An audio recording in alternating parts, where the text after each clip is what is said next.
Hi friends, నేను గురువారెడ్డి. హైదరాబాద్లో మోకాళ్ళు మార్చుకొని బతుకుతుంటాను. నేను నా లిటరరీ ప్రయాణం అంటే పుస్తకాల మీద నాకు ఉన్న ఆసక్తి ఎలా కలిగింది, ఎప్పుడు కలిగింది, ఈ విశేషాలు మీతో పంచుకోవాలని అనుకుంటున్నాను ఇవాళ. నేను చిన్నప్పుడు ఎలిమెంటరీ స్కూల్లో ఉన్నప్పుడే అప్పుడు ఒక రష్యన్ లిటరేచర్ పుస్తకాలు ఫ్రీగా వస్తుండేవి. దాంట్లో చుక్ గెక్ అన్నదమ్ములు అనే పుస్తకం నాకు కంటపడింది. అది ఐ థింక్ ఎలిమెంటరీ స్కూల్లోనే చదివినట్టు గుర్తు. అప్పటి నుంచి నాకు పుస్తకాలు చదవడం మీద చాలా ఆసక్తి కలిగింది. బజ్జీలు, పునుగులు కట్టి తెచ్చిన న్యూస్ పేపర్లు కూడా పారేయకుండా చదువుతూ ఉండేవాడిని.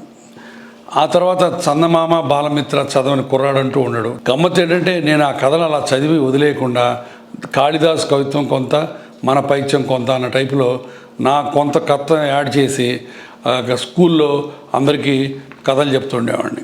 ఆ తర్వాత హై స్కూల్లో, బాపట్ల మున్సిపల్ హై స్కూల్లో ఎలక్యూషన్స్ జరిగినప్పుడు ఫస్ట్ టైము ఒక ఇంగ్లీష్లో ఒక 2 పారాగ్రాఫ్లు చదవమన్నారు. ఆ 2 పారాగ్రాఫ్లు తప్పులు లేకుండా చదివితే ఫస్ట్ ప్రైజ్ అనమాట.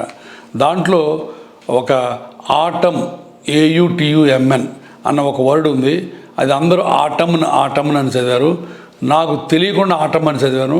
నాకు ఫస్ట్ ప్రైజ్ వచ్చేసింది.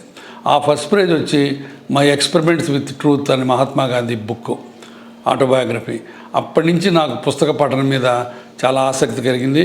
ఆ తర్వాత స్కూల్లో ఎలక్యూషన్స్, ఎస్సే రైటింగు విజృంభించానమాట. ఆ తర్వాత నెక్స్ట్ ఇయర్ తెలుగు ఎలక్యూషన్లో ప్రైజ్ వచ్చినందుకు మొక్కపాటి నరసింహశాస్త్రి గారి బారిస్టర్ పార్వతీశం బుక్ వచ్చింది. ఆ పుస్తకం చదివిన తర్వాత ఇక అసలు తెలుగు కామెడీ అంటే మహా ఆనందంగా, చాలా ఇష్టంగా చదివేవాడిని. ఆ తర్వాత కాలేజీలోకి వచ్చేసరికి ముళ్ళపూడి వెంకటరమణ గారిని చదవటం అవి జరిగినాయి.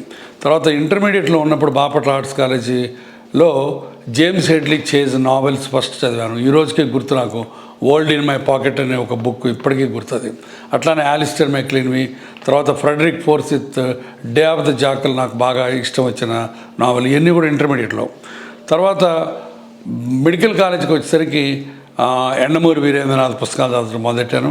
అట్లానే ఇంగ్లీష్లో క్లాసిక్స్ చదవడం మొదలెట్టాను.